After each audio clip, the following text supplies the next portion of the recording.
우리가 예수님을 믿는 가장 기본적인 이유, 가장 또 중요한 이유는 영생을 얻기 위함입니다. 영생에 대해서 말하자면 사람은 사실 누구나 영생합니다. 다만 그 죽음 이후에 어디에서 영생하는가 그 차이가 있을 뿐이죠. 죄인은 지옥에서 영원 형벌을 받을 것이고 의인은 천국에서 영원 복락을 누릴 것입니다. 그러니까 성경이 영생이라고 이렇게 말할 때에는 단지 영원히 산다 이 정도의 수준이 아니고요. 영원한 천국 복락에 대해서 이야기하고 있는 겁니다. 그러니까 오늘 말씀은 이 천국 영생의 이 비결을 한 구절로 설명을 하고 있어요. 3절이었죠. 영생은 곧 유일하신 참 하나님을 아는 것이다. 그리고 그가 보내신 자 예수 그리스도를 아는 것이다. 이렇게 예수님께서 말씀하셨어요. 자, 먼저 두 가지를 얘기하는 것 같죠. 먼저는 하나님을 알아야 된다. 하나님을 아는데 유일하신 참 하나님을 알아야 한다. 세상 사람들은요, 유일하신 하나님이라는 말을 아주 넌더리나게 싫어하는 것 같습니다. 유일하신 하나님이라는 말 때문에 기독교가 독선적인 종교라고 생각을 합니다. 아니, 세상에 수많은 종교들이 있는데 그 각자 다 나름의 진리가 있다고 그렇게 생각을 하고 서로 존중을 해줘야지, 오직 기독교의 하나님 외에 다른 신을 인정하지 않는다라는 게 말이 안 된다라고 생각을 하는 겁니다. 다른 종교들은 어떨지 모르겠어요. 근데 우리가 믿는 바 성경의 하나님은요, 유일한 참 신이십니다. 하나님이 성경을 통해서 그렇게 계시하셨기 때문에 우리는 그렇게 믿고 있습니다. 그리고 그 말씀이 실제 사실이라면 세상을 창조하신 유일한 하나님이 다른 신을 용납하신다는 게 오히려 더 이상한 겁니다. 이 전제를 인정한다면요. 하나님께서 인간을 만든 목적이 하나님이 그 인간과 함께 하시기 위함이었는데, 그 인간이 하나님 외에 자기의 창조주를 버리고 다른 신을 섬긴다, 있지도 않은 존재를 신으로 여기고 따르고 모신다. 하나님 입장에서는요, 이보다 큰 죄가 없는 겁니다. 그러므로 하나님께서 이스라엘에게 주신 10가지 계명 중에 첫 번째와 두 번째 계명이 뭡니까? 하나님이 가장 중요하게 여기시는 첫 번째와 두 번째 계명, 출애굽기 20장 3절, 너는 나 외에 다른 신들을 내게 두지 말라는 거예요. 4절, 너를 위하여 새긴 우상을 만들지 말고 또 위로 하늘에 있는 것이나 아래로 땅에 있는 것이나 땅 아래 물속에 있는 것에 어떤 형상도 만들지 말며, 5절, 그것들에게 절하지 말며 그것들을 섬기지 말라. 나 너의 하나님은, 하나님 여호와는 질투하는 하나님이라고 했어요. 하나님은 질투하시는 하나님이라고 합니다. 여러분, 부부관계를 생각해 보세요. 부부관계에 다른 이성이 거기에 들어오는 것을 누가 용납하겠습니까? 정상적인 사람이라면. 세상 사람들이 아무리 세상에 그런 것들이 아무리 성적인 자유를 백날 외쳐봐야 부부간에 불륜이니 하는 거를 쿨하게 받아들일 수 있는 배우자는 없을 거예요. 이게 인간의 지극히 정상적인 감정이죠. 하나님이 그러시다는 거예요. 하나님의 피조물인 인간이 하나님 외에 다른 신 섬기는 것을 하나님께서는 결코 용납하지 않으신다는 거예요. 그리고 그것이야말로 하나님이 유일한 참 하나님이시기 때문에 우리에게 요구하시는 지극히 당연한 신앙의 태도란 말입니다. 자, 여러분, 하나님은 그렇게 유일하신 하나님입니다. 존재적으로. 그럼 여기서 한 걸음 더 나아가 보죠. 그 유일하신 참 하나님이 이 세상을 창조하셨습니다. 그렇기 때문에 이 세상은 하나님께서 정하신 법대로 운영되고 있습니다. 그리고 하나님이 기준입니다. 하나님이 기뻐하시는 것이 선이 되는 것이고 하나님이 미워하시는 것은 악이 되는 겁니다. 그러므로 우리는 무엇이 선인지 알기 위해서 하나님의 계시인 성경을 봐야 합니다. 인간이 아무리 스스로 선하다고 여기는 일이라 할지라도 하나님 보시기에는 악한 것들은 죄입니다. 그래서 잠언 14장 12절에 뭐라고 합니까? 어떤 길은 사람이 보기에는 바르나 필경은 사망의 길이니라. 왜요? 죄의 싹은 사망이라고 했잖아요. 아담과 하와로 인해서 세상에 죄가 들어온 이후로 인간은 하나님께서 미워하시는 방향으로만 나아갔습니다. 그게 선이라고 생각하면서 나아갔습니다. 창세기 6장 5절, 하나님께서 사람의 죄악이 세상에 가득함과 그의 마음으로 생각하는 모든 계획이 항상 악한 뿐임을 보셨다 그랬어요. 자, 여러분, 인간이 천국 영생을 누릴 수 없는 이유는 명백합니다. 애초부터 눈이 가리워져서 유일하신 참 하나님을 알지 못합니다.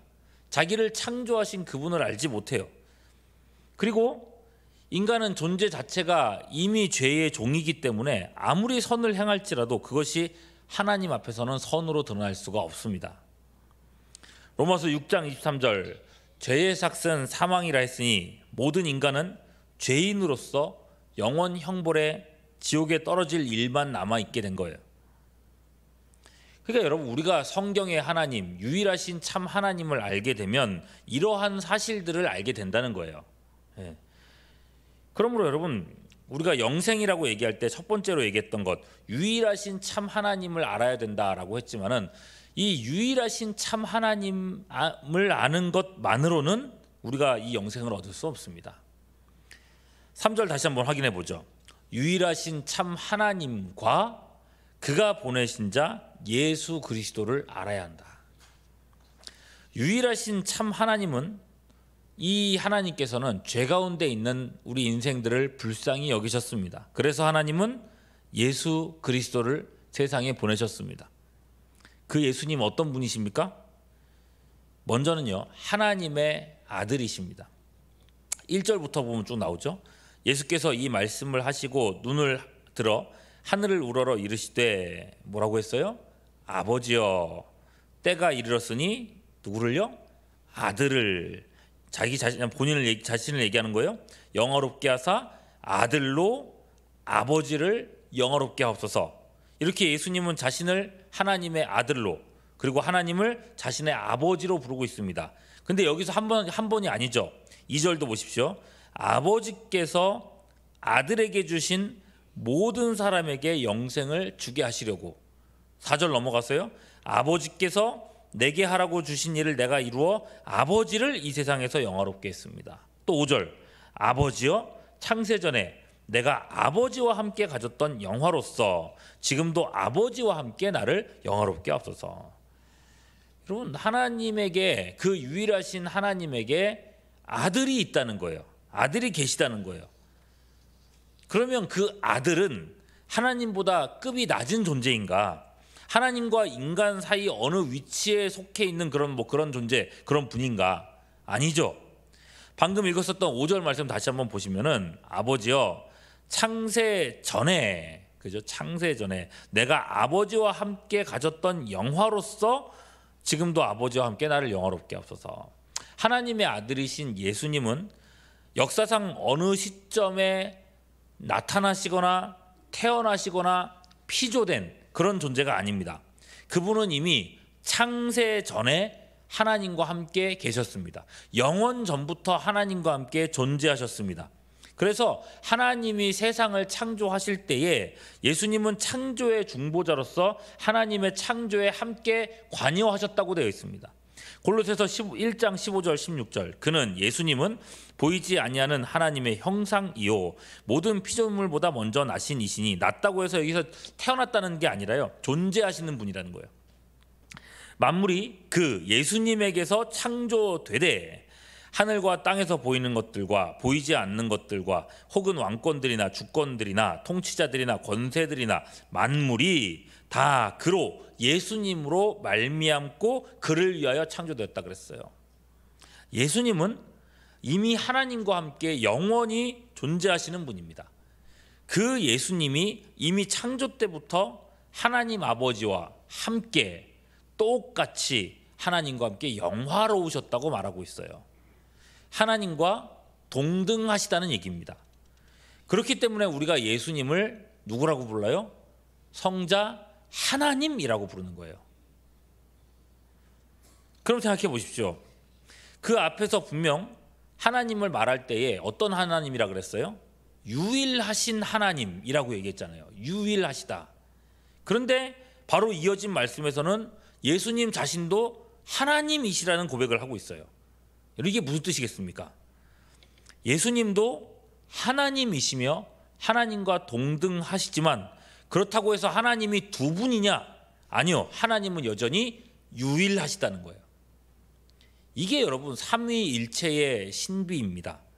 이거는 뭐 이론으로 설명할 수 있는 게 아니에요. 어떻게 하나이고 둘일 수가 있는가?